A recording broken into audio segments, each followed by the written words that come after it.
मेरे नबी ने ऐलान फरमाया था इस्लाम के लिए चंदा पेश किया जाए। जिसके पास जो था वो लेकर के चला आया था। हुजूर के गरीब सहाबी उठे हैं महफिल से, उनकी भी तमन्ना थी दीन के लिए पेश करूं। घर आए, बीवी से आके कहते हैं शरीक हयात घर में कुछ है कि नहीं। बीवी कहती मेरे सरताज आज बच्चों का 3 दिन का फाका है, एक खजूर तक घर में नहीं है। फिर ख्याल ये आया महबूब ने चंदा मांगा है, खाली हाथ तो नहीं जाना है। निकल जाते हैं जंगल में, किसी के बाग की सैराबी की, पानी डाला तो मुट्ठी खजूरें लेकर के आए हैं। एक मुट्ठी खजूर घर लेकर के आए हैं। का बीवी से बच्चों की भूख मिटा ली जाए। दूसरी मिट्टी खजूर लेकर के हुजूर की चौखट पे जाते हैं। लेकिन पहुंचे तो अजीब मंजर था। अबू बकर सिद्दीक सारा माल लिए खड़े हैं, फारूक आजम आधी दौलत लिए खड़े हैं। ढेर लगा देखा है, गैरत से कोने में छुप के बैठ जाते हैं। कहां अबू बकर की दौलत, कहां मेरी मुट्ठी भर खजूर है। ये सोच करके आप एक कोने में बैठ जाते हैं। शकिस्ता दिल है, आंख में आंसू है। खुदा की कसम मेरा नबी तो सबके दिलों की खबर जानता है। तभी तो बरेली के इमाम ने कहा था और कोई गैब क्या तुमसे निगाहो भला, जब ना खुदा की छुपा तुम पे करोड़ों दुरूद। मेरे नबी ने मुलाहिजा फरमाया, आका फरमाते हैं फला सहाबी खड़ा हो जाए। वो खड़े हो गए। या रसूल अल्लाह का क्या बात है, कोने में छुप के क्यों बैठे हो, कुछ लाए नहीं हो। का आका लाया तो हूं, लेकिन क्या करूं। आका अबू बकर की दौलत के सामने मुझे आते हुए गैरत आ रही है। उमर की दौलत के आगे मुझे खर्च करते हुए दिखाते हुए सरकार शर्म आ रही थी, इसलिए कोने में बैठ गया। आका मेरे घर में कुछ नहीं था, बच्चों का 3 दिन का फाका था। सरकार में जंगल गया, मजदूरी की, मैंने मुट्ठी भर खजूरें लेकर के आया हूं। मेरे नबी की आंखों में आंसू आए। फरमाया तुम वहीं ठहरो, मैं चल के आता हूं। अबू बकर अपनी दौलत खुद लेके आए हैं, तेरी दौलत को लेने मैं आ रहा हूं। बरेली वाले ने कहा था कौन देता है, देने को मुंह चाहिए, देने वाला है सच्चा हमारा।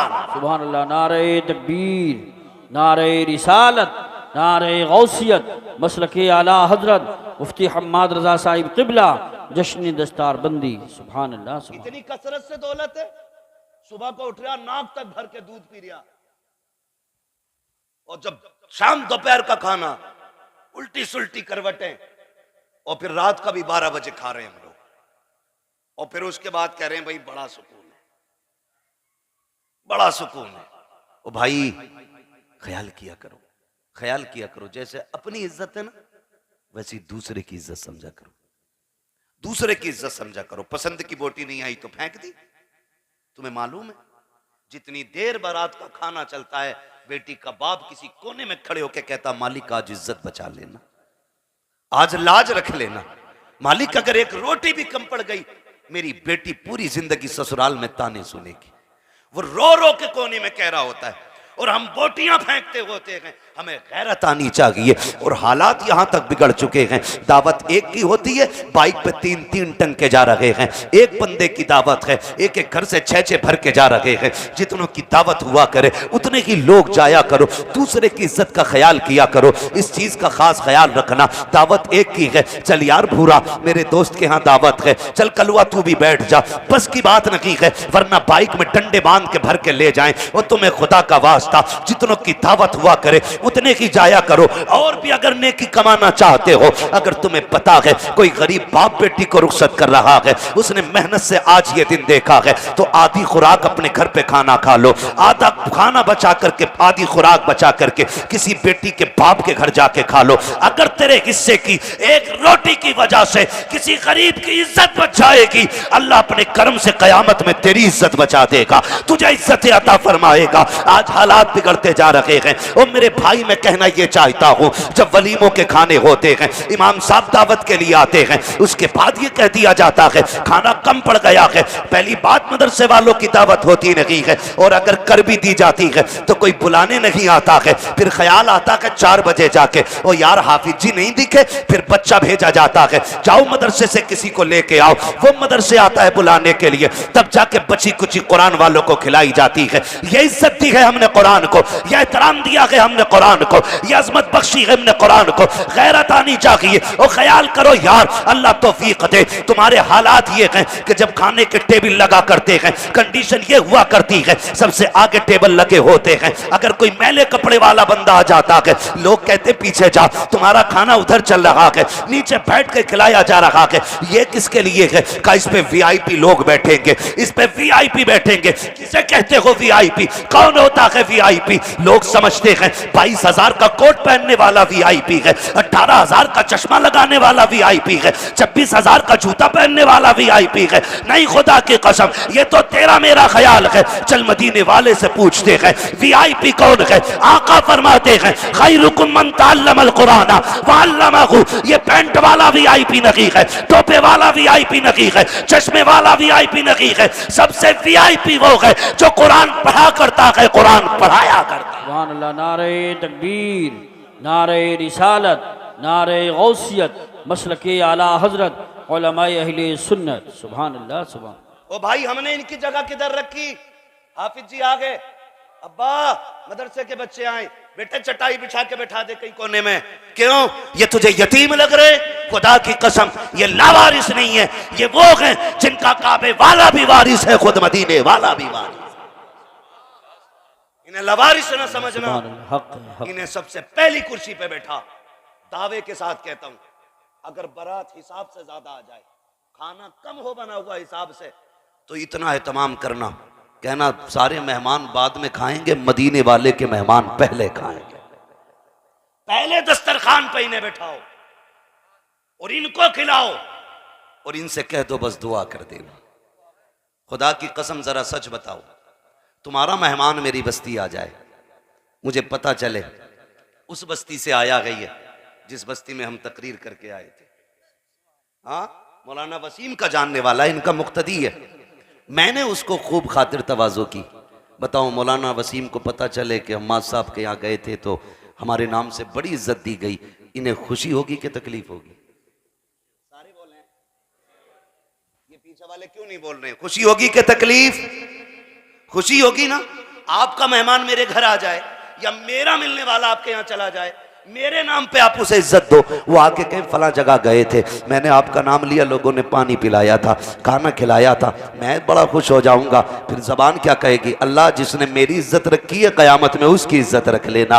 बता, अगर मेरे मेहमान की इज्जत हो, इनके मेहमान की इज्जत हो, तो ये इतने राजी हैं। अगर मदीने वाले के मेहमान की इज्जत होगी तो मदीने वाले कितने राजी होते होंगे, सरकार कितने राजी होते होंगे। लोग कहते हैं बरकत नहीं हो रही है, कमाई तो बहुत कर रहा हूं, शायद किसी ने दुकान बंद करा दी है, किसी ने करवा दिया है, कोई जादू हो गया है। जादू नहीं है, ये तेरी मेरी बदअमालियां हैं जिनकी बुनियाद पर बरकतें रूठ चुकी हैं। आज भी मैं कहता हूं, कुरान वालों की इज्जत करना शुरू कर दो, खुदा तुम्हारे घरों के अंदर रहमतें उतारना शुरू कर देगा।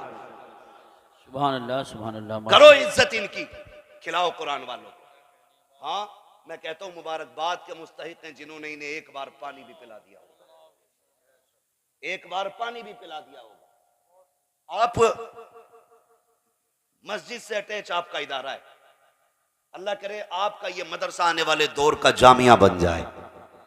आज 3 हाफिज बने हैं, आने वाले दौर में अल्लाह इस इदारे से 30 हाफिज कुरान अता फरमाए। बुरी लगी ये दुआ? अच्छी लगी ना? कह दे जरा आमीन। अल्लाह इस इदारे के जरिए हर घर में कुरान के कारी पैदा फरमा दे। मैं आपको बता दूं, अक्सर मदरसों के अंदर ये मेरी जमात के लोग बैठे, और ये सिर्फ मेरी जमात के नहीं, मदीने वाले मुस्तफ़ा की जमात के लोग बैठे। मैं इसलिए नहीं कह रहा हूं कि जिस लाइन से हम ताल्लुक रखते हैं उसी से ये रखते हैं। मैं कहता हूं, खुदा की कसम, कुरान पढ़ने वालों के पैर की जूतियां मेरे सर का ताज। अल्लाह ने इस जमात को इतनी इज्जतें अता फरमाई हैं, इतनी इज्जतें अता फरमाई हैं, अगर ये नंगे पैर चलते हैं मदरसे की तरफ तो फरिश्ते पर बिछा दिया करते हैं। बताओ किसे मिली ये इज्जतें, किसे मिली ये बरकतें? सिवाय कुरान वालों की। किसकी है ये शान? है सिर्फ कुरान वालों की। अक्सर इदारों की कंडीशन, अल्लाह माफ करे, अब तो ना मदरसे वाले बेचारे 10-10 रुपए के लिए परेशान रहते हैं चंदा की। बैठे ना कमेटी वाले लोग, नौजवान बैठे हैं भाई, कितने कमेटी वाले आप इधर हाथ उठा के बता दो, कमेटी वाले कितने लोग बैठे? 1 2 3 4 5 6 7-8 बस। चलिए जो जहां भी होंगे अपने काम में मसरूफ। मैं एक बात बता दूं, बड़ी मुश्किल से चलते हैं आजकल इदारे। वो दौर था कि जब लोग चल चल के मदरसे वालों को देने आते थे। आज मदरसे वाला 10 रुपए की रसीद काटता है तो कलेजे फटते हैं। लेकिन कमी इसमें आपकी भी नहीं है। हमारी जिम्मेदारियां इतनी गिर गई कारी साहब कि पहले पीरों को खाली नजराना जाता था, अब तो ज़कात भी पीर साहब ले जा रहे हैं।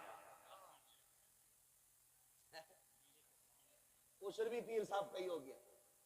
जो बची थी कुर्बानी की खाल भी पीर साहब ले गए। तो मदरसों में ताले डाल दो। आप पीर को अपने नजराने के तौर पे पूरी संपत्ति उठा के दे दो, हमें कोई एतराज नहीं। लेकिन ज़कात मदरसों को दो, फितरा मदरसों को दो। बेशक बेशक हक। जो मदरसे का हक है वो मदरसे को दो, इसलिए कि आप ज़कात दोगे मदरसों को, मदरसे तुम्हें कुरान के कारी अता करें।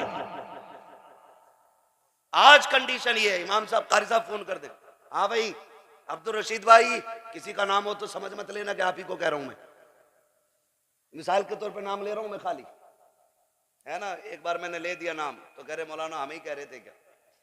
मैंने कहा भाई मैं तो आपको जानता भी नहीं। तो अगर किसी का नाम हो ना तो दिल पे मत लेना, मैं समझाना चाहता हूं खाली। अल्लाह करे उतर जाए तेरे दिल में मेरी बात। होता क्या अगर फोन पहुंच जाए ना कि पिछली बार आपने 500 की रसीद कटाई थी, इस बार आप आए नहीं, तो पहली बार में तो कहता आप जी अभी फुर्सत नहीं, थोड़ी देर में कॉल करियो। काट के कहता लो मौलाना पीछे पड़े हैं, सुबह से ग्राहक नहीं आया, वो उनके फोन पे फोन आ रहे। ये कंडीशन हमारी कौम की। और अगर मौलाना किस्मत से पहुंच जाए दुकान पे तो कभी इधर मुंह कर लेगा, कभी इधर कर लेगा। जब कोई ग्राहक नहीं होगा तो कापी में मुंह डाल लेगा, हिसाब चलता रहेगा। खाली बात मौलवी से नहीं करेगा। ऐसा लगता है मौलवी नहीं, रूह कब्ज करने कोई आ गया है,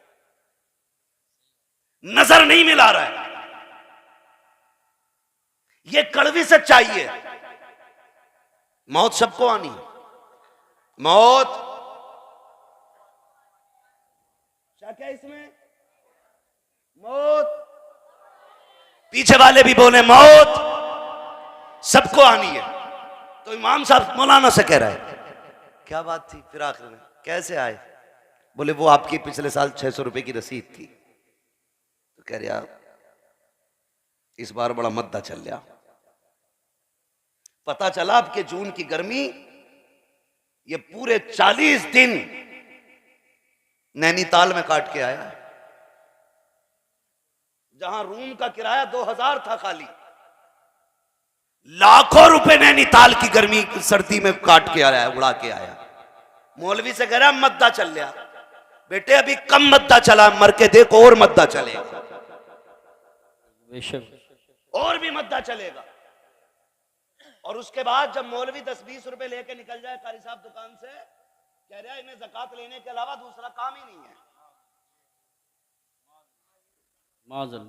हमारी कौम ये ताना दिया करती है कि इस कौम को चंदे के अलावा कोई दूसरा काम नहीं है। जबान को लगाम दो, वरना याद रखो जब तुम किसी कुरान वाले के खिलाफ जबान खोलते हो, मशीयत का नकीब कहता है ये घमंड का सरिया निकाल गर्दन से, वरना ऐसी तोड़ूंगा कोई बचाने वाला नसीब नहीं होगा। जिन्हें दौलत पे घमंड था, जो कुरान वालों को जलील समझते थे, जो दीन वालों को हिकारत से देखते थे, अल्लाह औकात दिखा देता है उनको। अगर आपने नहीं देखा हो तो जाओ जाके हॉस्पिटल में देखो, जिनकी मूंछ पे घी के चिराग जलते थे, जिनके सामने कोई खड़ा नहीं होता था, जिनकी नाक पे मक्खी नहीं बैठ पाती थी, आज जाकर के देखो वो अपनी मक्खियां नहीं उड़ा पा रहे हैं।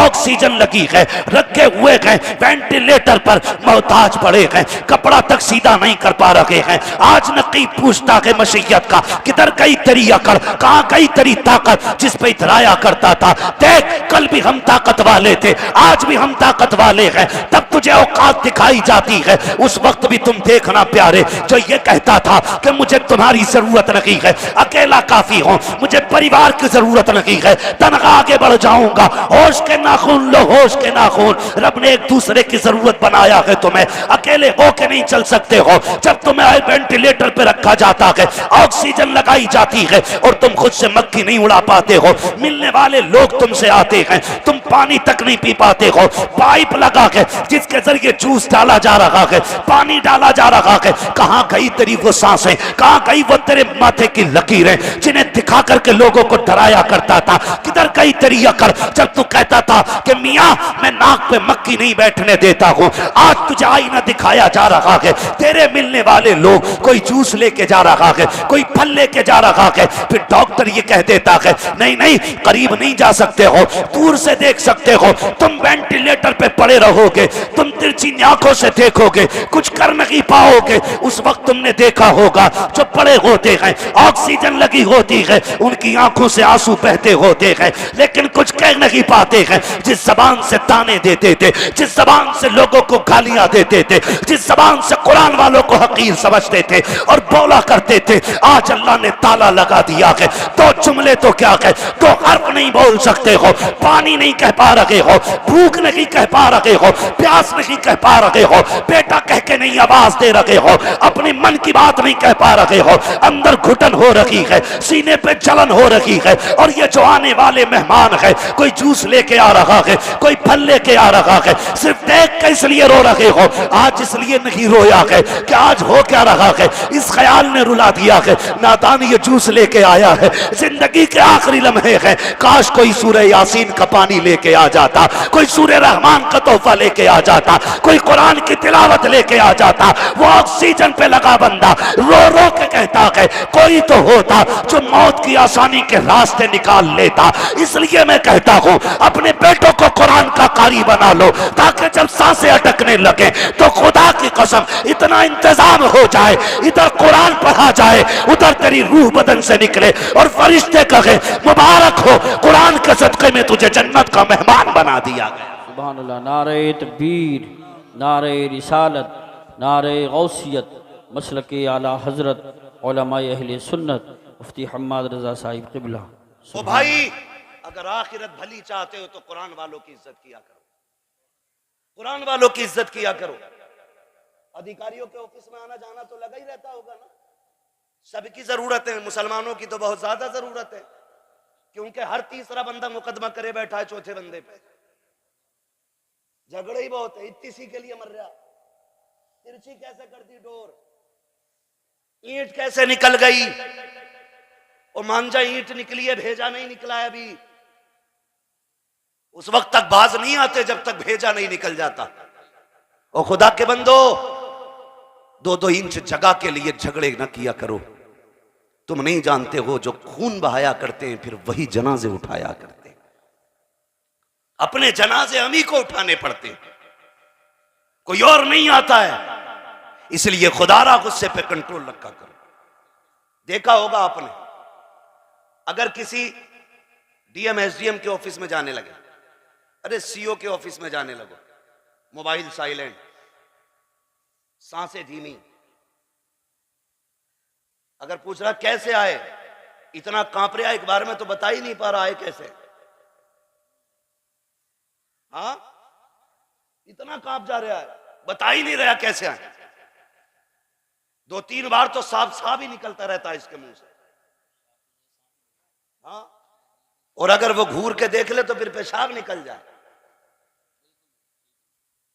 उसका जो वो असिस्टेंट होता है या उसका जो नीचे का कर्मचारी होता है, पेशकार कहिए, वो कहता चुप खड़े रहना।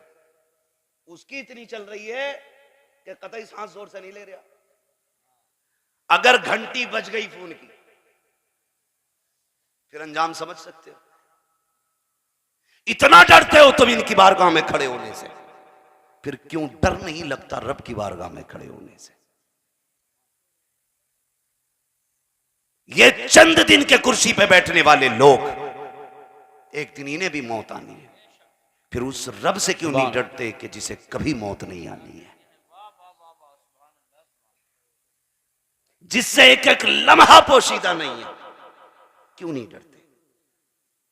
डरें अल्लाह से, कुरान को भी इज्जत दें, कुरान वालों को भी इज्जत दें। आपके बेटे की शादी हो तो पहले दावत कुरान वालों की होनी चाहिए।